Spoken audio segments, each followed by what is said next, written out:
Fede, welcome to another episode of the Changeroom, where we bring you all the best sports commentary that is unmatched, unraveled, and unplayable. I come back once again, and my name is Sbu, and my good friend here that I love to hate and hate to love, Tibs Dhlomo. How's it, sir? I am great, man. It's so great to have you back. Did you miss me?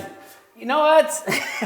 Say it. I miss talking about you on in front of the camera. I heard you talking about me last week, but it's fine. Yes, no. Thank you for coming back, but Thank you. We have a lot to do. Let's be strong with it, because we have a lot to talk about today. Yeah. We're going to discuss about the resurgence of the PSL KZN teams. Come on. We're going to discuss Bafana Bafana sacking another coach. Like, it is what it is, bro. Another same thing over and over again. Yeah, and discussing if Cricket South Africa needs to decide that we should change our colors to being in pink, bro.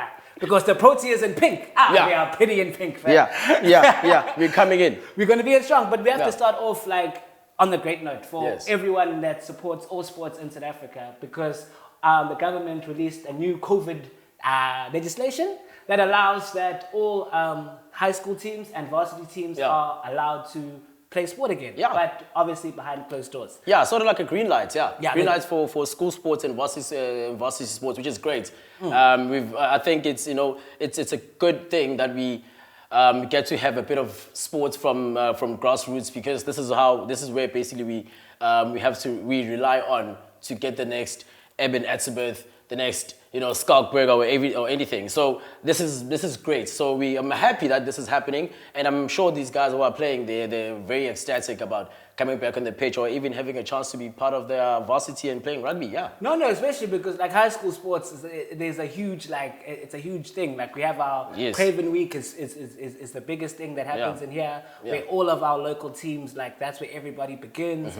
And then varsity sports, I think, is a very important factor, because it gives the bridge until you get to the Currie Cup teams. The pro side, because now there's stakes for these varsity teams to play for, because they're on the camera. Yes. Then you can test people under pressure. Definitely. You can test them if they're under pressure. And I know for free that, I know that the Bulls and Tucks have a partnership. Yeah, they do. Where cool, they can go there, study at Tucks, but then they get to play under the big lights in front of South Africa. Yeah. We can watch that person get sidestepped. Definitely. Not in the comfort of your own varsity. Exactly, and follow the journey South too. Africa, all of South Africa. Definitely. Watch you get sidestepped. And it started, and it kicked off, and So it started, it kicked off. So we have the first round of results. Tucks, our team, they won 45-25 our against team? Swits. Is it? Are we going with Tucks now?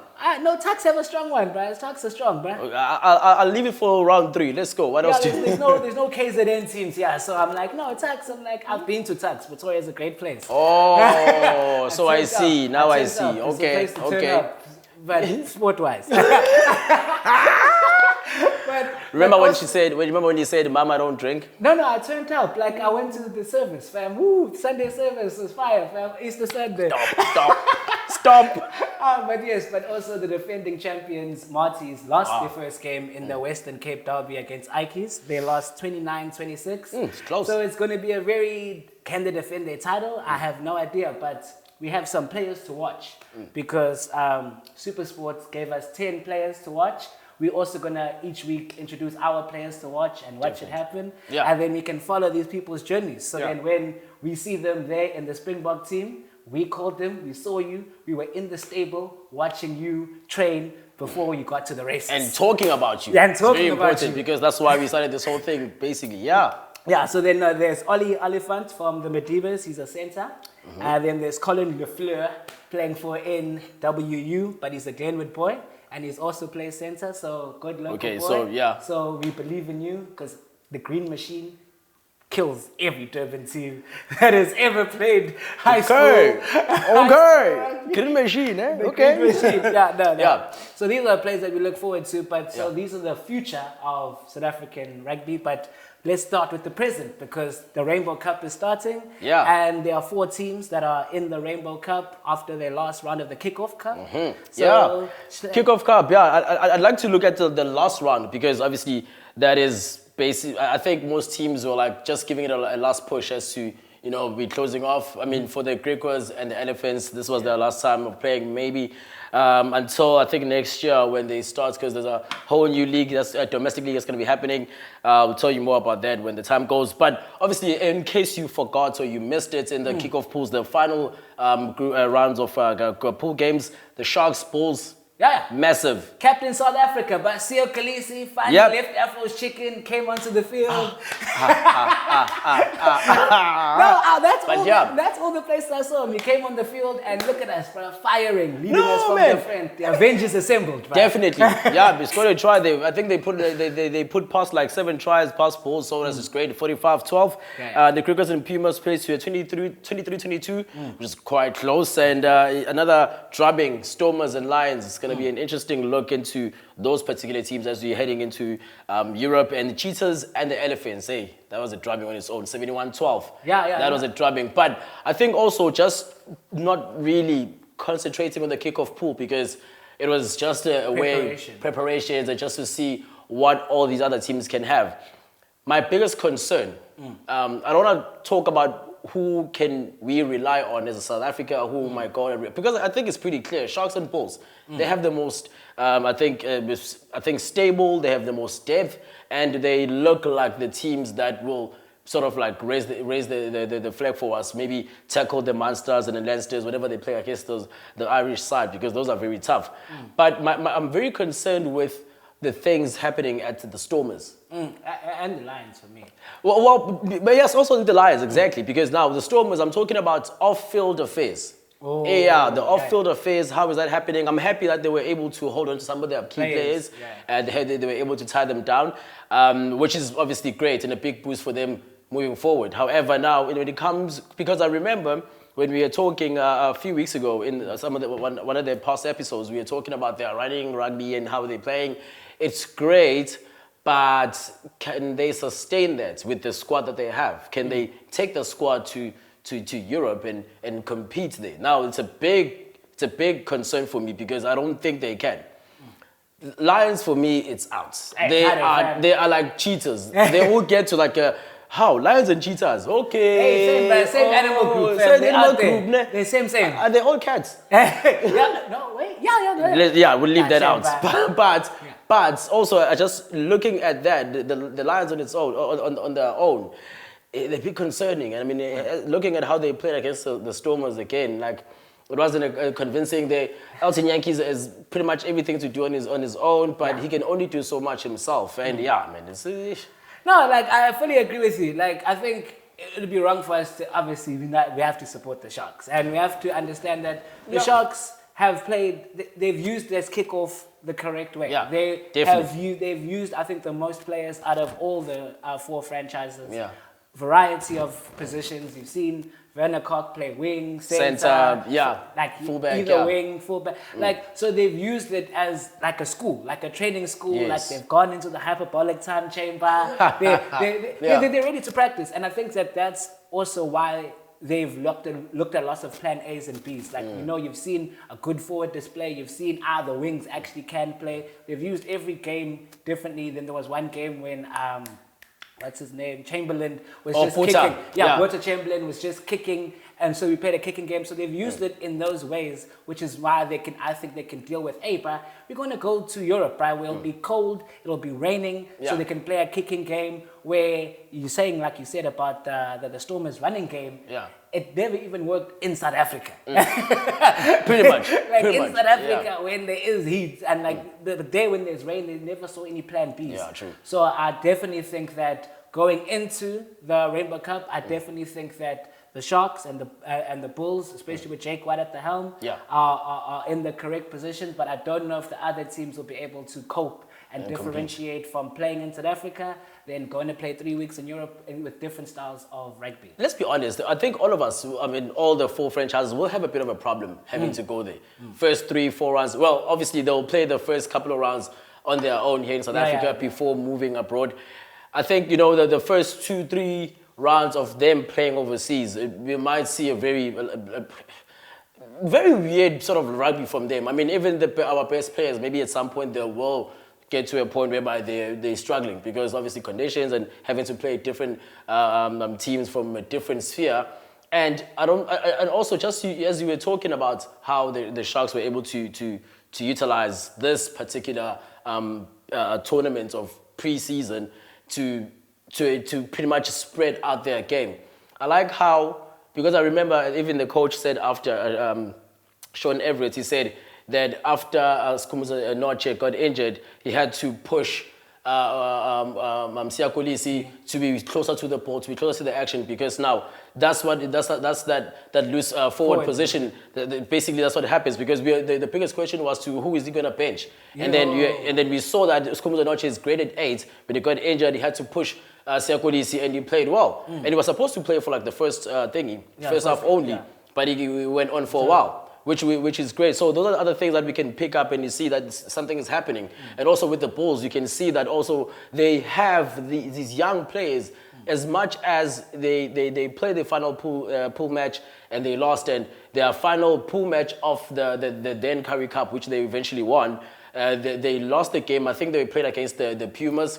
They lost the game, but they put in a lot of their under-21s, and you can see that something is happening. Yeah. So that's great. No. And that's what I said. And I think it'll be very great for us, because now we get to test ourselves against English opponents for the British and Irish Lions. Definitely. So now we can then debate properly on who should be in the Springbok team, and we will know that Tibs will always be correct with who he picks, because Sbu, he tries. Like, you know. You know what? I saw an article that says Franz Verstappen should lead the Lions, the box against the Lions. Exactly. And I said, wow, Tibs will be happy to see this. And another thing that I'm also happy about, to be honest, is that Bafana Bafana. Yo. I don't know why I said I'm happy. Why are you happy? Oh no, can I tell you I'm happy? Actually, why are you happy? I'll tell you I'm happy about Bafana, because I saw a tweet on Twitter by. Of course, where else when you see the tweet? A tweet on Twitter. I see how I see how I messed that up. Okay. But I saw a tweet on Twitter. Yeah. Okay. About this comedian and also like a producer, Rory Pitzer, a music radio producer, and he said that he blames Superior Chabalala for Bafana's faults, because that 2010 World Cup, that goal gave us hope. That goal. No, that's the thing. He gave us hope. And then, because I remember the 2010 World Cup, I was there. I was there for the vibes. I wasn't there expecting South Africa to do anything. I was there with Shakira, Waka Waka Ing. I was there living, bro. I was there. I had like, you know, the caps on your rearview mirrors, your flags. Oh yeah. We were living. That was the vibes. I was there, foreign people, whoop whoop. That was it. Then Shabalala scored, and I'm like, hey, we can actually win. I'm out there doing dance moves. I'm like, Bafana actually can play football. I'm like, we are, Then after that, can't even qualify for the African Cup of Nations. Yeah, look, I'll be honest, and to be honest, I am happy that we didn't qualify, because I say it from the onset. I remember when we spoke about the squad when it was released. I said, if these guys can prove me wrong, I'd be happy that we qualified, but I don't see this team going forward. And that's primarily based on the fact that Molifenteki really had no ideas. He was not really a good coach in one way or the other. And I'm happy that this happened. But now...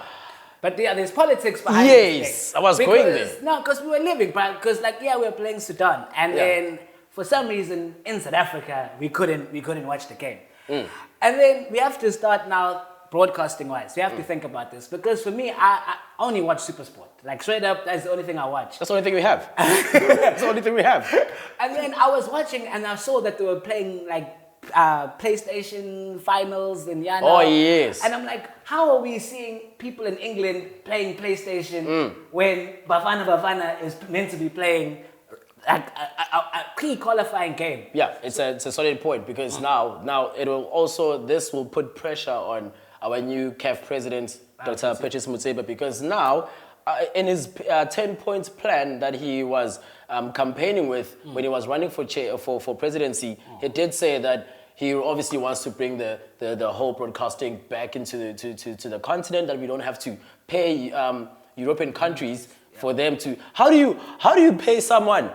How do you pay someone from outside to give you your own thing? Yeah. How? How? It doesn't make sense. No, it doesn't, but Actually, no, it doesn't make sense. It doesn't make sense. I was waiting for you to say something smart, but I saw Gucci. No, this is not going anywhere. Because I think that it's a big concern. It's a very disappointing. And as much as forget about how Bafana is playing, for the fact that it's our national team. Why do we now have to go and utilize our limited Wi-Fi's to go and watch Bafana and them to lose? I mean, that's even worse. I mean, you're using limited Wi-Fi, limited data, then you watch a team lose. Yeah. You know, which is crazy. However, now we have a lot of things happening. The CAF, well, obviously, Dr. Mutsepe, they have to sort that out. Make sure that we moving over, like once he starts gets like into his maybe a first year in his tenure, there has to be something happening. There has to be sort of movement. Yeah, no, we need service delivery. We need service. Yes. So then, like, I'll give him cool 100-day pass. You know, maybe he's just getting into office. You know, you come into a new office. Homeboy still has like his girlfriend and the dog on the door. So then maybe he hasn't been able to take out all the things. Oh, the other Og. Yeah, the other Og, the Og before. Has the ex-girlfriend there, the dog there at home. So he has to take that out first. Yeah. And then decide, okay, cool. Once I've taken away all of this is my plan. This is how I'm going to implement it. Yeah. So I think I'm going to give him a pass. But if it continues to happen, because now we have World Cup qualifiers, then if this happens again, then it's a problem. Then we can have a discussion. And I don't think we can give him much longer, because now we're talking about the FIFA World Cup qualifiers, which begin in June, the first week of June. I think South Africa are playing. I think it's Ghana. No, they're playing Zimbabwe. I think it's Zimbabwe. In the first week of June. That obviously goes on. And then, so now we have this time or this period until June to make sure that whenever, you know, the match is happening, everyone can have access to it. And now he doesn't really have much time to sit and put thingies on the wall, his medals on the table, because, you know, now things are really happening. And obviously just talking about the FIFA World Cup qualifiers for Bafana, now it's another thing that we have to look into. Now we are coachless. Yeah. Who might come into at the helm, and will Safa go for someone permanent it's different. It's different facets. Is it foreign? If it's foreign, is it permanent, or is it on a 6-7 months basis? In this financial situation that we're dealing with right now, no one wants to secure a peace job. They want to say, obviously, if you give them 2 years, even if you fire them, you give them that payout. Because Bafana have been doing payouts ever since. I don't remember. I don't even remember the last. I know there was one coach who was able to. There was a Brazilian coach. I forget his name. If it was a Brazilian coach, but I don't remember the last time Bafana had a coach who finished their tenure. So now it's another situation whereby, are they going to go for that? Are they going to consider the fact that are they trying to qualify for the World Cup? If that fails, then we get someone else, or is it say like, okay, gents, look, we are rubbish. So as much as we're rubbish, let us look. Yeah. Let's take the L for the World Cup and then maybe focus on, because we've been saying Vision 2022, Vision, it's been increasing. Vision 2014, Vision 2018, Vision 2020, well, it's a problem. All because of one 2010 goal. All because... Vision. You know, so it's another different situation, but I'm hoping, because I'm not sure if it's true or not. If I heard that Benny McCarthy is linked to the job, I hope he doesn't take it.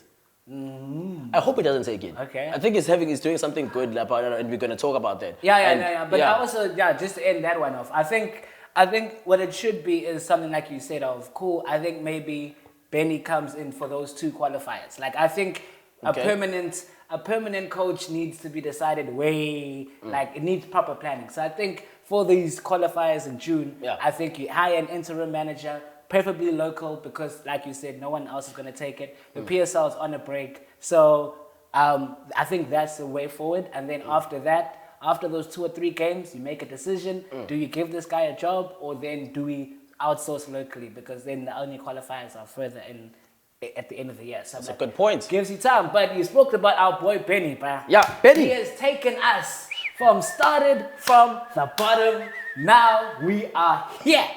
He took... well, not here, but we are... No, but you're right there, yeah? No, they're there, but because he took a team in the relegation zone. Well, now, right there. We're in Africa, bro. We're out there, we want to go to the African Champions League. That's where we're heading, fam. You know what I'm hearing in my mind? I'm hoping that when the guys edit this, there's a ding ding ding playing in the background.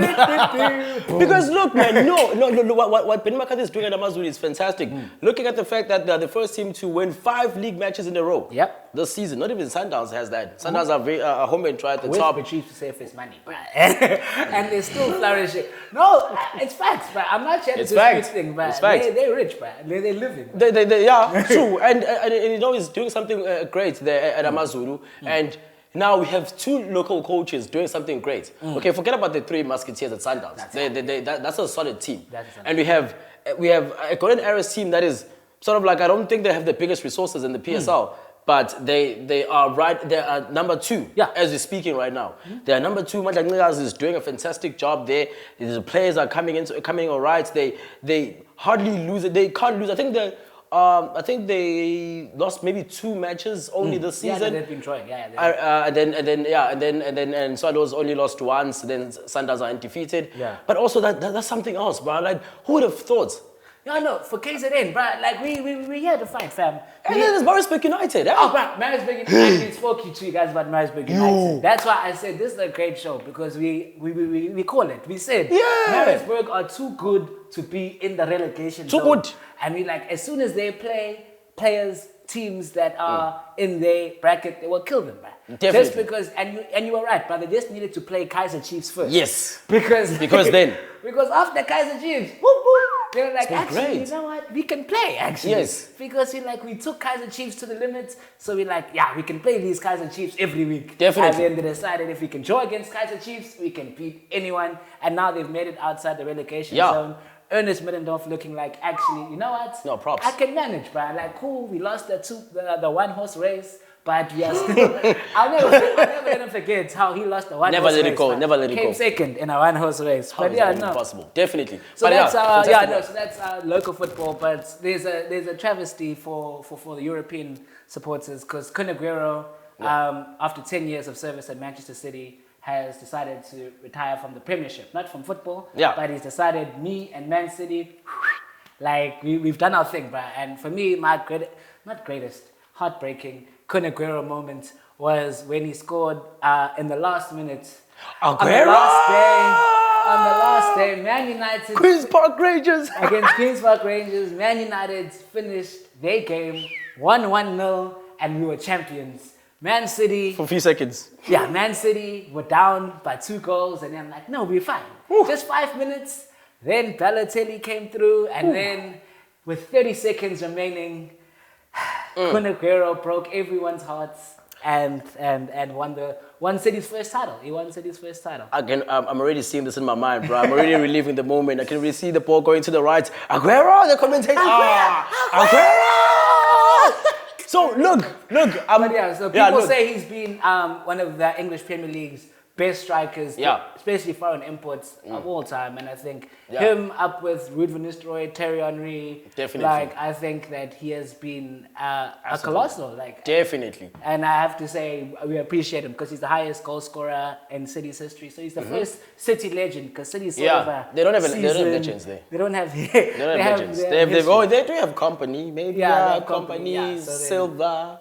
Yeah, so I have to give it to Kun Aguero. However, I'm happy that obviously we're reliving the moments of Aguero doing his stuff, but I'm happy at the same time that he's leaving because when he plays against Chelsea, bro, this guy, I call it no. But that's the one moment I have that I'm not happy about. But everything else, I'm happy. You said Kun Aguero against Chelsea, bro.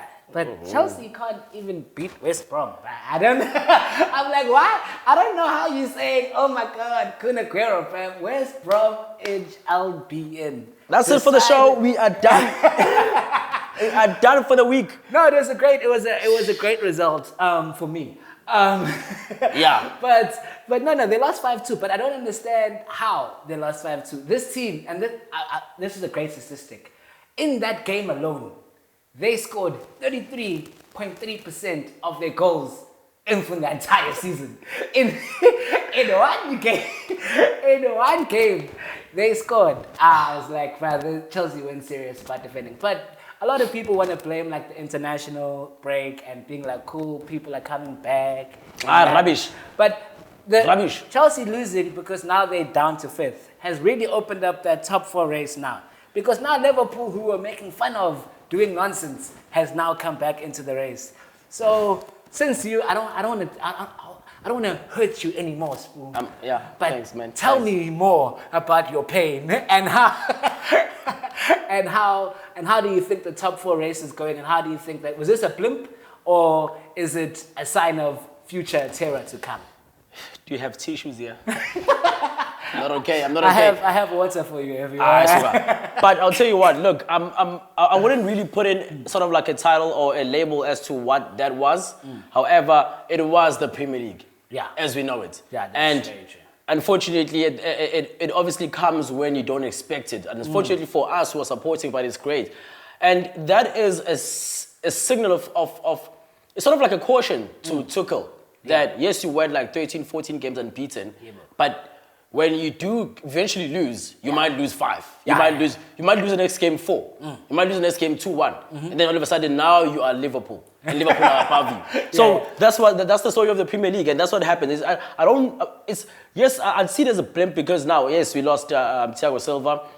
And people should understand, Thiago Silva didn't do anything wrong there, right? Jorginho. No, genuine. Jorginho was the catalyst. He's the culprit. He's the one person that I even start to think that with Jorginho, he has to play when we are winning. Once we concede, he has to come out.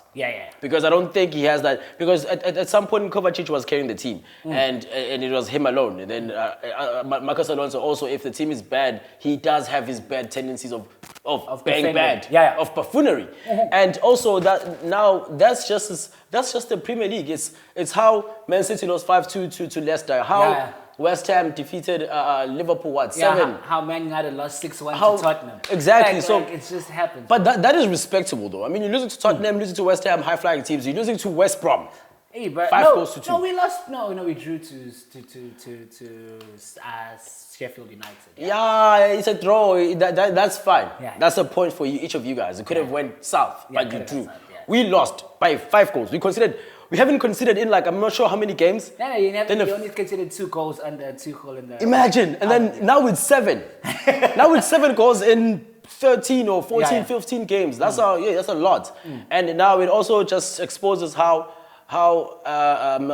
integral Thiago Silva at his best is for that defense of Chelsea. And now Tuchel has to think twice about how he approaches each and every game and not think that, you have this in the bag and it's in the bag. So it's a story of Premier League. I'm hurt. I'm still hurt. So one more question, Sbu. Do you think Chelsea are going to make top 4? So in the comments below, we can discuss Sbu's and discuss whether Chelsea will make the top 4 for me, to be honest, I think Chelsea will sliver on the last day of the season. On the last day of the season, Chelsea will sliver into the top 4. And my controversial pick is it's going to be Liverpool to join Chelsea and the Manchester clubs in the top 4.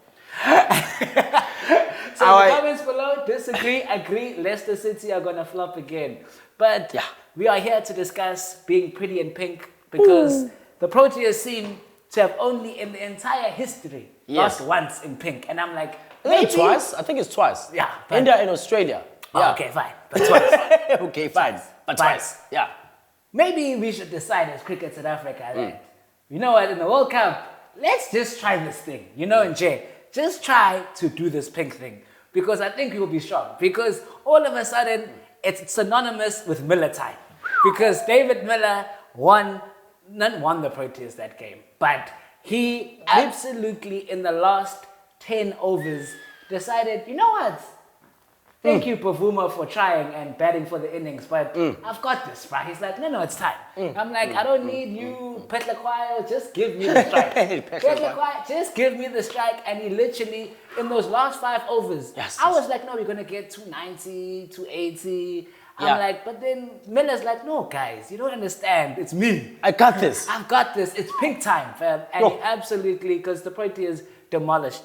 Not demolished, but they played really well. That game. And it was Pavuma's first victory as captain. Definitely, following that defeat on Friday where we lost by 3 wickets, which was also, by the way, it wasn't a bad game, by the way. As much as, you know, we lost. It was the opening game, obviously, with Bavuma being a captain. And yes, it happened. But a good captain helps the team bounce back, and eventually did. And he was the biggest catalyst also with his 92. No, exactly. And, you know, the other guys came into the party. It was him. It was Quinton de Kock also came into the party. So Markram scored more than 0. Like, we were doing, we were doing a lot, but people were deciding. Yeah. But like, I think, because the important thing that we were discussing about Bavuma being captain is, at first of all, the same thing when de Kock was captain, he has to bat. Like, he has to bat, and we're seeing now de Kock when he doesn't have to captain the team. He's starting to get back to his regular form. So we're like, Bavuma needed to actually lead the team from the front with the bat, not only on the field. Yeah. And I think that was the catalyst of a really important victory, because he was the linchpin, he was our rock, our savior, our foundation. Like, he can't, Definitely. Oh, by the way, you were saying something? No, you can't build a house on shaky foundation. Yeah, it must be solid. And I was about to say, adding into that, Bavuma's innings, it was very pivotal for him as a captain, because, and I know a lot of people were judging his decisions in the first ODI, especially with the bowling. Yeah. And it sort of like it only started to work later into the match, and it was a sort of like a sign as to maybe he can do this, maybe he can do this, and the only way he could shut his critics up, it was obviously him going into there and then smashing, and I think it was great for Pakistan to ask us to bat first, because I think he was itching to get in there, and he wanted to get in there. Same thing that as you were saying, that he was telling, like you were saying, Miller and telling Petluwayo maybe internally that, you know, let me smash you, give me the strike, give me the strike, stay on strike or off strike. And that's what he said after that, because he said while he was watching on the off strike, and he was itching to get on the striking and then and hit them up, because he really hit him up. It was Miller time, and we all deserve a glass of Miller if we can. No. Remember, turn up differently. But Pakistan, though, one batsman decided, you know what, this team isn't for me, eh? Yeah.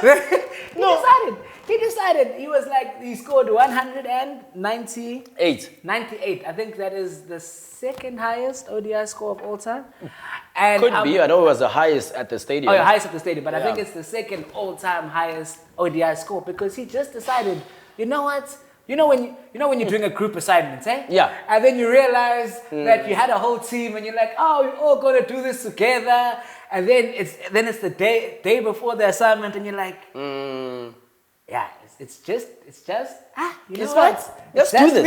It's just me. Rub the sleeves. It's cool, man. So I won't lie, for me, he scared me. I genuinely thought that we might lose, because he genuinely scored all the runs by himself after a very good bowling display by Nodki. I still have to say, I still have to say I'm a little concerned about Shamsi and Klassen. Like, I think that if we can do something for the third ODI, just maybe look at those people, because or maybe not look at those people. Oh maybe look at just glasses. Not look at them. Get glasses just to see their thing. Because we do have a Keshav who can pretty much do everything and bat as well. Exactly, that's what I'm saying. So maybe a Shamsi, just a young handbrake. How do people do it? Hey, bro, I'm not young like those young kids. Pull the hamstring doing that move right now. But so that was just personally for me, so that we can win this. We can win this ODI series, and then the T20s are coming up in the following week. Yeah, it'd be a huge boost. It was a huge boost for the Proteas to win that game. Was very important, because I mean, losing another pink ODI, not because it's a pink ODI, but it's literally us losing our second match, because that would have been down and out. We would have been like, okay, now let's just go and formalize the whole thing and play the third one. But it was a great effort, like all around from everyone. Except for those guys, but and Malcolm also shaky, but he got more than 0, so I'm supporting him. He got 39, I think, and it was good. Speaking of Malcolm, same person we're talking about, Fakha Zaman. So man was going for his runs. He was on 98, and he was trying to get it to his 200. And then man was running, and then going back to the strike, and then he's like. And then he perhaps maybe he heard you call him, and he said Marco, and he said Polo, and then and then you got run out. It was a good throw from Makram, by the way. Yeah, that was actually a very good talking point because a lot of people are like, Quinton de Kock is not sportsmanship. Yeah. And then like he was getting like attacked on social media for lack of sportsmanship. But then it was also a thing of how he says it. Like it wasn't a tactic. He was genuinely just trying to like signal to someone to back up the throw. Yeah. Yes. So the fact that he got distracted can't be on him, bruh. Even Faha did say that I chose to look back. Yeah. He did not say anything to me. It's my fault that I got run out. It wasn't me. It wasn't him. Because as you saw, he did say like he was pointing on the other side. Yeah. And it was genuine because after that he laughed at him because dude, what are you doing? I'm like, what are you doing? I'm like, how is this life? Jeepers. And so then for me, we don't tolerate social bullying on this show. No. So I genuinely I don't think that should happen. Like, okay. Social media bullying. No. But Sbu, do you have some other news for us? Bro? Definitely. Come through for you. So in case you missed it, so just going over some of the sporting news that you may have or may have missed or may have not missed, but you perhaps did not get the full thing about it. Yeah. In golf, Jordan Spieth won the Valero Texas Open. Okay. This was his first PGA Tour victory in over 4 years now. So it comes in time because now this week we building up to the Masters week, so it's going to be a huge one. So it's a huge one for him. So Jordan Spieth, well done to that. And in the Miami Open, Ashley Barty and Herbert Hurkacz won they won in the men's and the female. Well, Ashley Barty, so in the Ashley Barty, female, yes, Hurkacz, and in the male. So that's also like a huge boost, and it was so sad in the final because Bianca Andreescu, who was playing against Ashley Barty, had to retire because she got injured, and the scoreboard obviously was in favor of Ashley Barty. I think it was 6-4, 4 to love. So that's how you say it. So 4-0 or 4 love, which is 0. And what else do I have? Oh, motorsports. It was a huge motorsports week, by the way. So obviously with the Formula One coming back in like a few weeks from now, the MotoGP was in obviously full flow. They were out in Doha, and the Moto3, our very own Darren Bender, Darren Bender. Brad Bender is on the MotoGP. Yes, Darren Bender. So it was a very hectic race. He was in and out of the top 4. And he was 6th fastest in the qualifiers, and he finished at number 2. So he finished just behind Pedro Acosta, and it was his second consecutive podium, by the way, because in the first week he finished 3rd. So we can safely say that Darren Bender next season he might be up the up in the upper class. So we're watching him pretty closely, and his brother Brad Bender, who started in he was started at 18th position on the grid. He was 18th fastest, and he finished at 8th, which was also something great. And just a great story about the Moto3 race with the winner Pedro Acosta, the Spaniard. He was the 23rd fastest in the qualifiers. So he started at 23rd. How? And he went on to win. The ultimate underdog story. So that's exactly the ultimate underdog story. It's a fantastic thing to watch. Obviously, we keep you up to date with what's happening in everything that's there to happen. Yeah. Unmatched, unrivaled, unplayable. That's who we are. But so we're gonna start a new young segment for the first time. For the first time, and it's called the comment of the week. So when you guys are commenting on all of our social medias, we're going to pick the best comments and we are going to read it out live here and discuss. So are we also answering questions? No. So here's the thing. So we have. Okay. So it's from Siddharth Govender. Okay. He came in hot with the episode 8 analysis between the France and Wales game, where he says the game showed us how fire France's DuPont is. France can do it, which is France can do it by winning the 6 Nations. So everybody on this channel knows that Tibs has said this from the beginning. France does not have a chance. We did not croissant in this place. Who did you think will win? Okay, I thought Ireland would win. So exactly. So we both were wrong. But I was wrong first, and then you were wrong later. But I was wrong in the right way, like how you would say. I was wrong in the right way because my wrong was close. Yeah. Exactly. So then I want to say thank you for your support, but I told you guys that France cannot do it because they did not slaughter the goat as we But said. we're coming. Le bleu. Allez. Le bleu. So then, so please, guys, send your comments. If you want your comments read out, if you have any questions for us in the comments, next week we'll have another person who decides to try and challenge Tibs and Sbu's, but more Tibs are intelligent. Yeah, But yeah, so obviously our final link, our favorite link, the MVP award. Yep. So MVP is the most valuable player of any sport that we have covered. If you haven't covered, if you want to go NBA, you want to go anywhere. MLB, here, that's fine. New Zealand rugby, we are here. Tell us your MVP in the comments below, and we discuss it. For me, my MVP obviously. Wait. You mentioned New Zealand rugby. Ibu. Do you remember Israel Folau? Yeah. Australian, but yeah, Australian. No. The reason I'm bringing that up is because apparently he might come back. Oh. Not for Australia though, but for Tonga. Oh yeah, because he was only fired from the Australian rugby. Yeah, and apparently the rules of coming back to play international rugby is if you've been away from the other, well, the original union you were from where you were capped. Yeah. And so if you were away for 3 years, the only way for you to get back is for qualifiers for the Olympics, and then you can maybe play the World Cup. So that's but that, apparently so. Yeah, but that happens with a lot of sports. Because I remember Johan Boertse used to play for South Africa. Oh yes. And then he even went to the World Cup. Then he was playing for Netherlands. So yeah, that'd be very exciting to see when he comes back. Israel Folau was, although questionable about his statements, but as a rugby talent, he was the one. So definitely. My MVP had to be Themba Bavuma, leading from the front. Here we go. Captain, my captain. Yeah. No, my one definitely has to be Pedro Acosta. I would love to say Darren Bender. I was happy that he finished second, but Pedro Acosta starting from 23rd to first. It does happen all the time in obviously MotoGP because obviously like the interchange here and there. But it was a fantastic race because this was this is his rookie season, by the way. So it is his second race and he got his first win, which is really great. So Pedro Acosta, well done, lad. Yeah. Now then, my fixture of the week. So that is your favorite game that you've ever watched this week. For me, at heart of hearts, I have to. No, I was going to go for Chelsea but no, I'm not. I'm going to go for West Ham.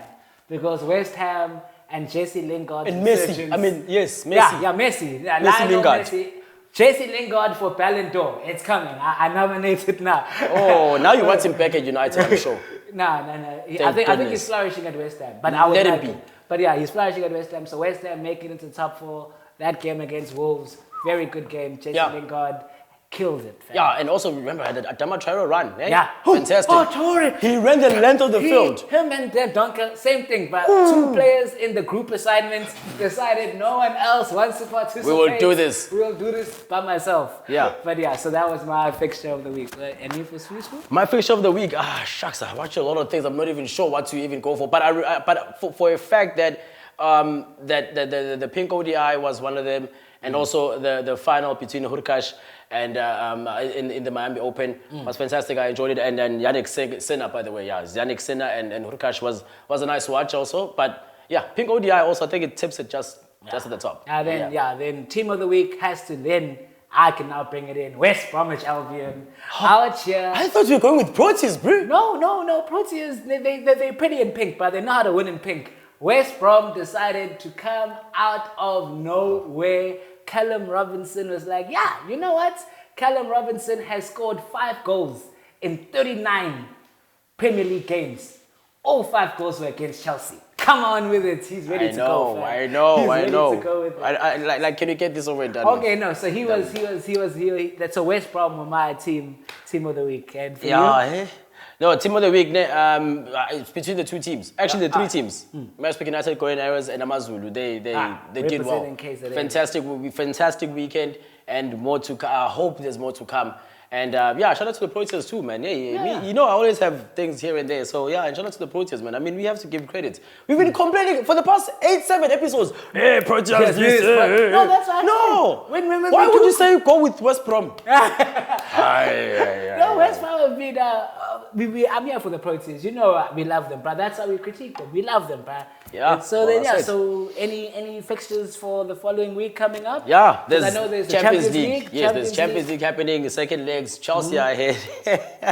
Chelsea again coming Against Porto, Chelsea come they have that. So, and also there's some exciting ones, obviously. Yeah, Liverpool versus Real Madrid. Yes, there's that one. Man City and Borussia Dortmund. So that's going to be another exciting one. So, yeah, we'll have our eyes fixed on that one. The ODI, also the third ODI. T20. And T20, obviously. We'll talk about that when it comes. Yeah, And then we finish off the crucial ODI match that is happening against Pakistan. That is coming up later this week.